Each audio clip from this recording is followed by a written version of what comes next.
Prabowo ini kan korban fitnah, kemudian korban ditipu, korban segala-galanya, korban dijanji-janjiin. Ketika Pak Jokowi manggil Prabowo, itu ada pergolakan di internal Jokowi, dan itu juga terjadi pergolakan di internal Pak Prabowo. Ada satu hal yang kita khawatirkan ketika Pak Prabowo masuk, yaitu apa? Kudeta. Ternyata itu tidak terbukti. Prabowo menjawabnya dengan apa? Kerja dan loyalitas dan totalitas. Saya tidak punya energi bicara tentang masa lalu. Saya tidak punya waktu untuk melihat ke belakang. Nah, itu pemimpin tuh.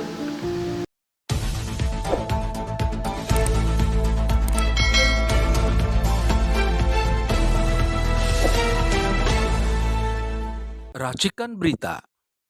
Seperti biasa, sahabat YouTube channel Wan Kawan TV Wan dan Racikan Berita,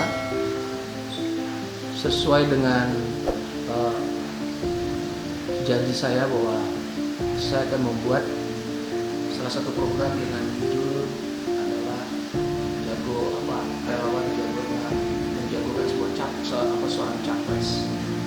Dan ini saya akan hari ini adalah saya akan wawancarai Noel, tentu sahabat semua tahu siapa beliau dan bagaimana tindakannya dan bagaimana sifat demokratisnya dalam berpikir dan kemudian berekspresi. Nah, saya akan menanyakan lagi kepada dia masalah kenapa memilih Prabowo, karena kemarin ini cukup. Ya, kenapa saya memilih Prabowo?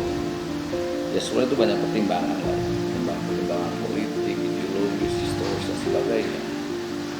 Memang ini saya harus jelaskan kenapa memilih Prabowo. Pertama,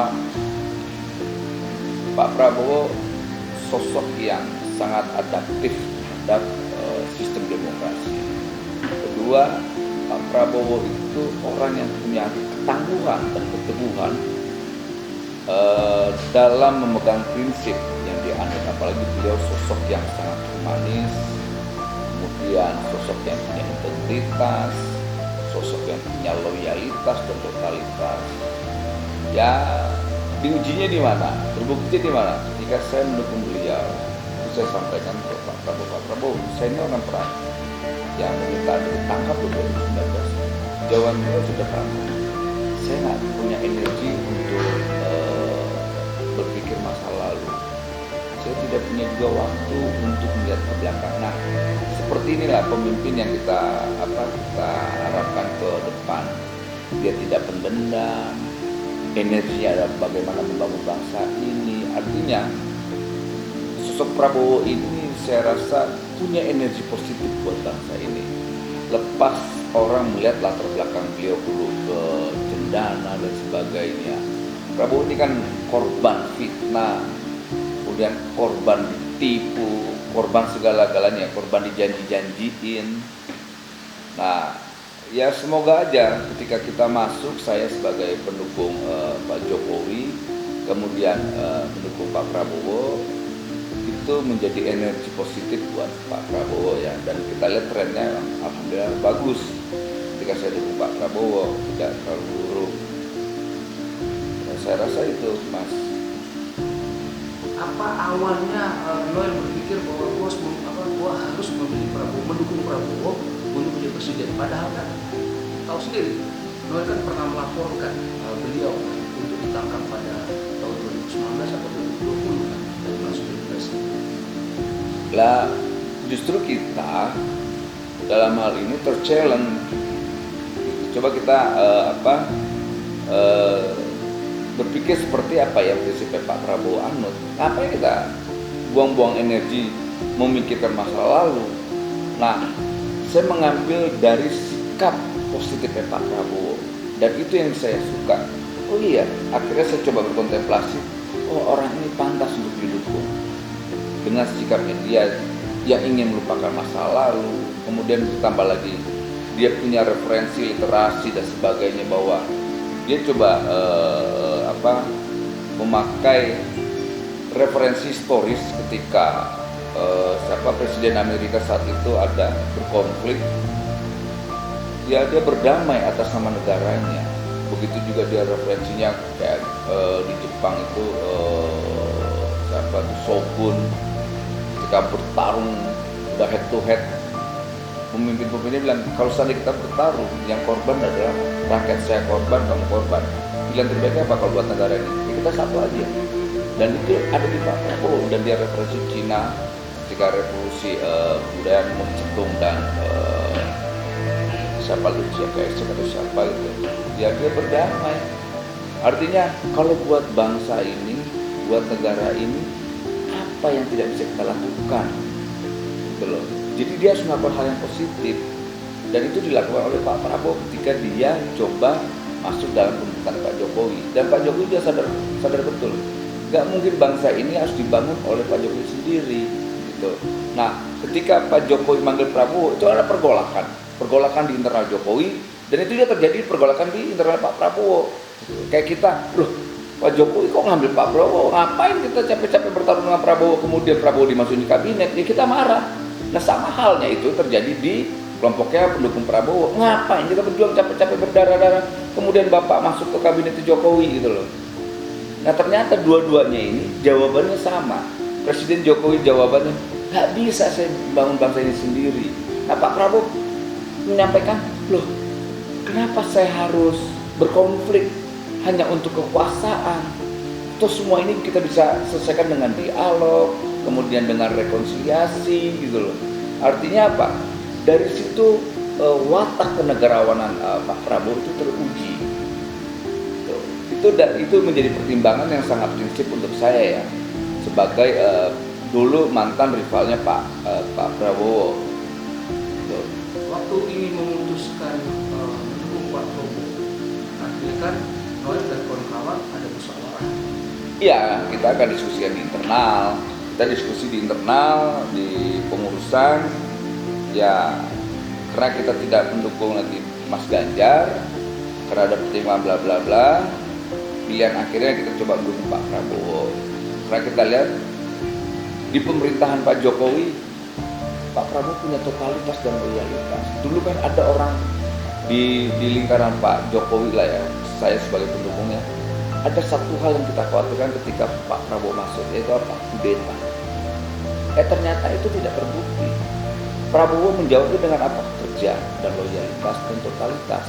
Akhirnya beliau sosok yang punya integritas, gitu. Dan itu ya menjadi pertimbangan yang rasional untuk saya gini ya, yang nggak mungkin punya pertimbangan emosional.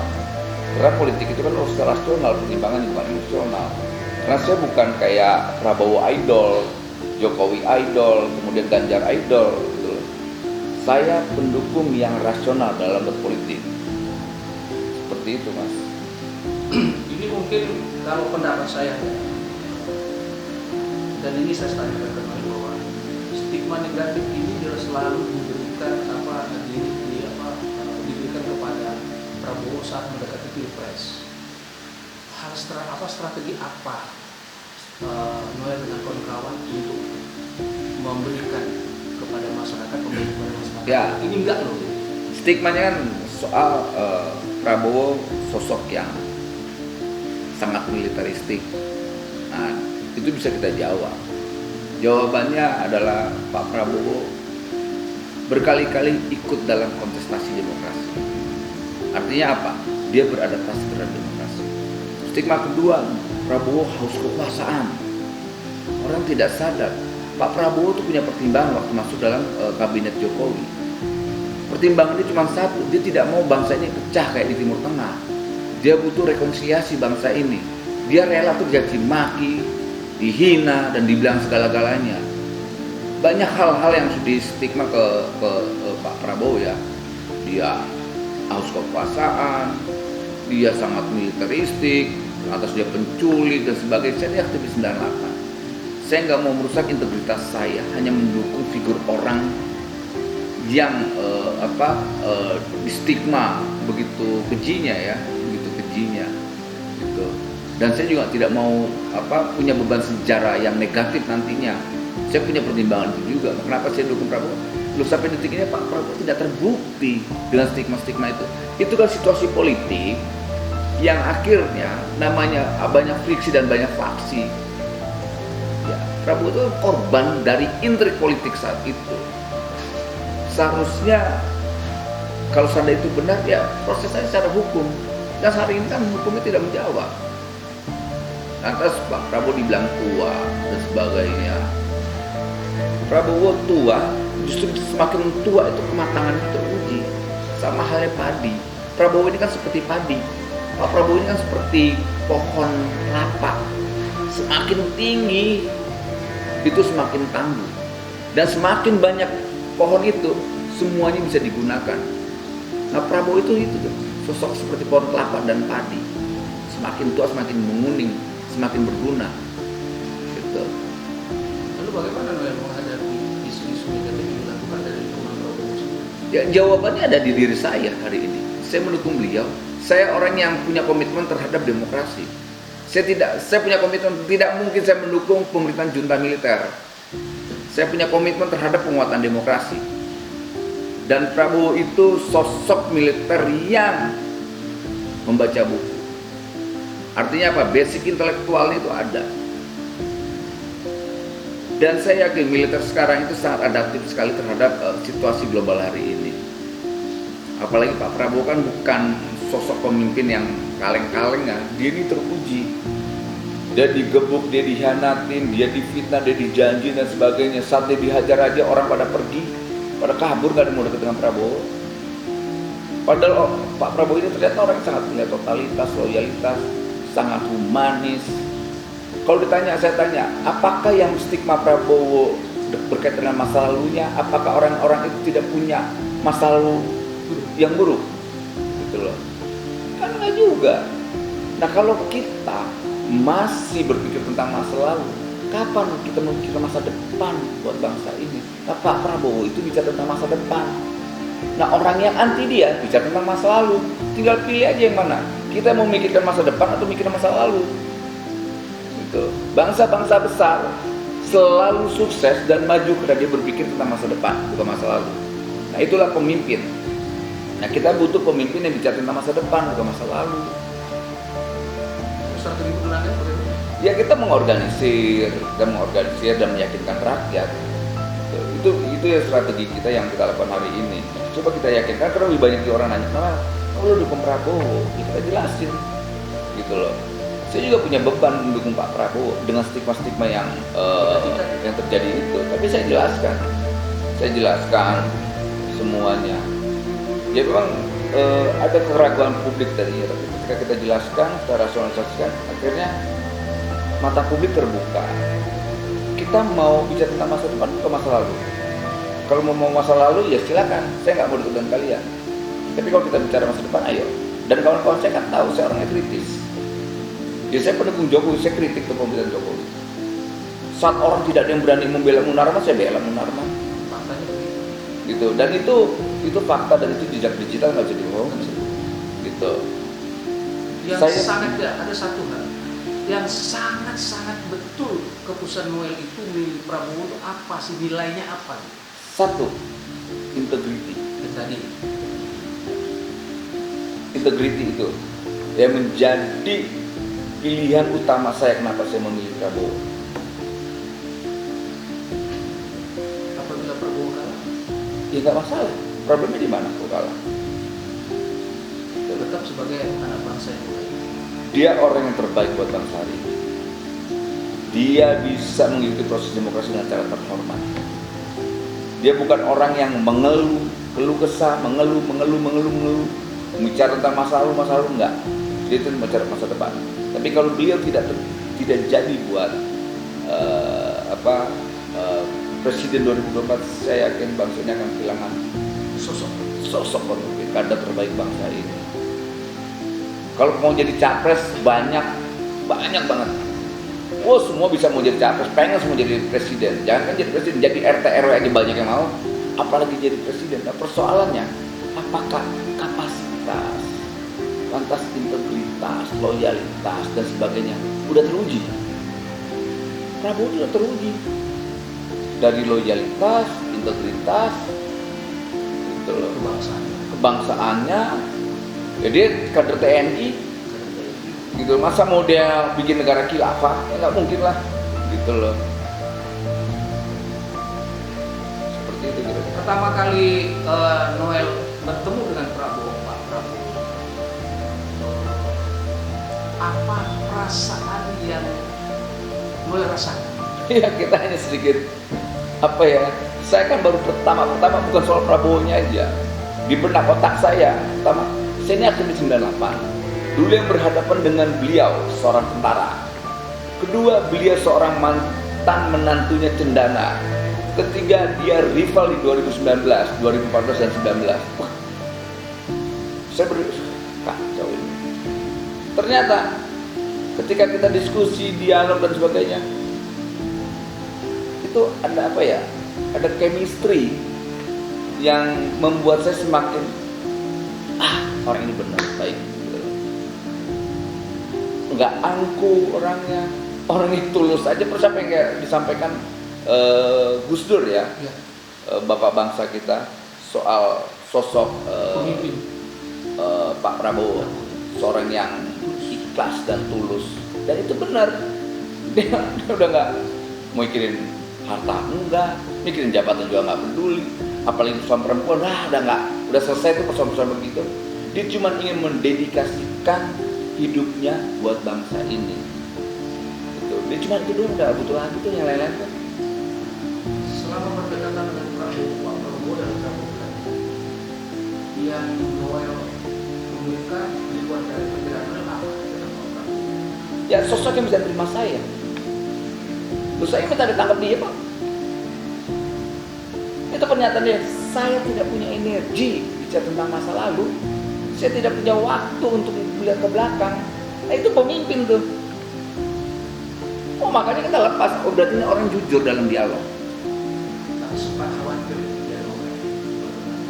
Ya kekhawatiran selalu ada ya, mungkin enggak. Itu prinsip saya. Tapi ketika diskusi, dialog dan ketemu, lepas semua itu enak. Gitu. Makanya kecurigaan coba hilangin lah. Makanya kita kuatkanlah demokrasi ini. Yang membuat hambatan berdemokrasi kita dasarnya kecurigaan sesama anak bangsa. Curiga, fitnah, intrik. Nah di Pak Prabowo tuh udah gak ada gituan, dia udah mau waktu, ya udah kita mau jalan bangsa ini, mau ngebangun bangsa ini, mau bangun demokrasi, ayo bareng-bareng, gitu loh. Pak Prabowo kan tidak ngomong, aduh duit dong, ini dong, aduh udah, kayak udah selesai gitu, gitu-gituan. Ya, saya kembali ke pertanyaan tadi berusaha. Ini kan senior di partai ini sempat bicara hal tidak perlu dikatakan lagi sebetulnya. Mulai menanggapi orang-orang tua. Yang mana? Misalnya jenderal haji yang sudah mengatakan jenderal TNI yang pecah di antara 31 dan juga Kopassus. Siapa yang bicara? Ya gini, ya akhirnya kan hari ini satu itu kan ada kebutuhan politik, ya kan, kebutuhan politiknya seperti apa. Tapi akhirnya terbukti dengan waktu. Akhirnya misalnya orang-orang itu yang dulu, misalnya kayak Pak Agung Gumelar, Pak Hendro Priyono, semua lah yang dulu pernah bilang bahwa Prabowo itu psikopat, jenderal dipecat dan sebagainya, udah pada baik-baik aja tuh. Udah pada saling pegangan tangan, dialog, diskusi, bisa tentang masa depan. Ya mereka juga bertanggung jawab tuh, orang-orang tua ini, gitu loh. Mereka punya tanggung jawab moral dan politik, bagaimana mengedukasi, kemudian bagaimana mendidik politik rakyat, bahwa Pak Prabowo itu sosok yang pemaaf.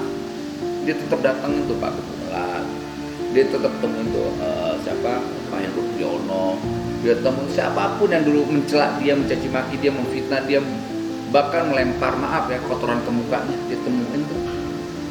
Begitu ininya tulus dan ikhlas ya manusia ini. Makanya tadi saya bilang, saat dia dihajar, dia difitnah, orang nggak ada yang mau datang satu dia.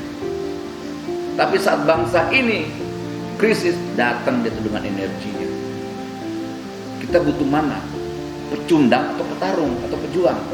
Kita butuh pejuang buat bangsa ini. Nah, karakter di Pak Prabowo itu sosok pejuang, bukan pecundang. Pejuang itu tidak takut dengan risiko apapun. bahkan nyawanya sekalipun. Nah itu udah ada di Prabowo. Semangat apa yang diberikan Pak Prabowo dalam bagaimana? Semangat yang saya yakinin dan yang kita terima hari ini adalah semangat rekonsiliasi, semangat kemanusiaannya, semangat belas kasih. Itu yang saya suka dari Pak Prabowo. Dan bisa pada Iya, jadi diskusi dengan kita. Pemimpin yang baik itu dengan dia diskusi, dialog, itu pemimpin. Gitu. Kalau seandainya pemimpin tidak membuka pintu dialog dan diskusi, jangan jadi pemimpin. Lu menjadi penguasa aja. Dan di Pak Prabowo kan beda. Semua orang diajak diskusi, dialog. Nah itu pemimpin. Gitu. Ayo kita bedanya di mana? Gitu. Kan enak. Dan tidak membeda-bedakan. Nah itulah yang saya suka dari Pak Prabowo. ada nggak nasihat Pak Prabowo dalam hal ini? Ya, saya nggak butuh dinasihatin lah. Yang pasti bangsa ini yang sudah dinasihatin oleh Pak Prabowo. Saya yakin Pak Prabowo harus nasihati bangsa ini. Karena bangsa ini kurang dinasihatin, kurang diingatkan. Nah tugasnya Pak Prabowo lah mengingatkan, menasihati, mentausiahkan. Gitu. Kalau saya kan sudah memilih beliau, saya tak usah dinasihati lagi karena saya punya penjelasan yang rasional. Oh transparan ini sesuatu yang baik.